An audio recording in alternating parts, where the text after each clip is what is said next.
নষ্ট হয়েও না, চরিত্রহীন নারী দেখে দেখে শেষ হয়েও না। আজকে সেজদা নবী সাল্লাল্লাহু আলাইহি সাল্লামের এই কথার কোনো জবাব দিতে পারতাম। কিয়ামতের দিন আল্লাহর নবী আমলনামা দেখে জিজ্ঞেস করবে, উম্মত আনিসুর রহমান, আমার উম্মত তুমি 365 দিনে খোদার এক বছরে একদিনও ফজরের নামাজ পড়লা না, তুমি আমার উম্মত, তুমি আমার উম্মত 30 বছর টানা সুদে খাইলা,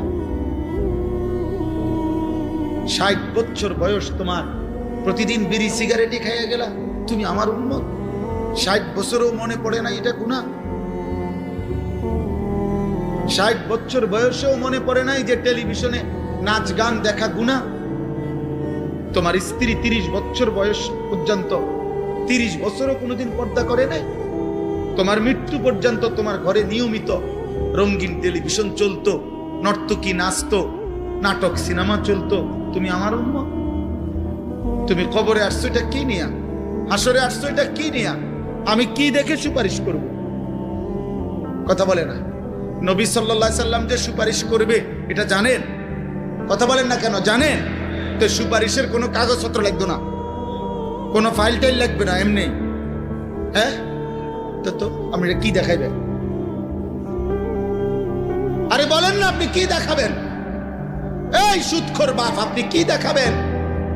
এই বিড়িখোর বুড়া মিয়া, 60 বছরের বুড়া চাচা, আপনি অনবিড়ি খান কোন লজ্জায়? আপনি চা দোকানে টেলিভিশন দেখেন কেন? এই বুড়া চাচা, আপনি যদি এখনো 60 বছর বয়সে এখনো রঙিন সিনেমা নর্তকী দেখেন, আপনার চোখে যদি কোনো লজ্জা না থাকে, আপনার ফুত নাতি আপনার থেকে কি শিখবে মিয়া?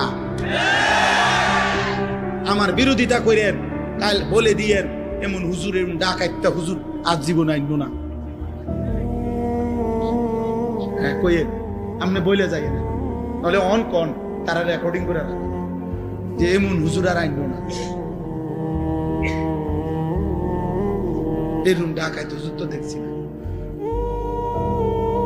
কিন্তু আপনি বলেন এই বুড়া চাচার এখনো লজ্জা হওয়ার সময় হয়নি? আপনার 60 বছরও আপনার শরম হইতো না? জি জি জি জি, আপনার থেকে আখলাক শিখবে কিভাবে? আখেরাত শিখবে কিভাবে?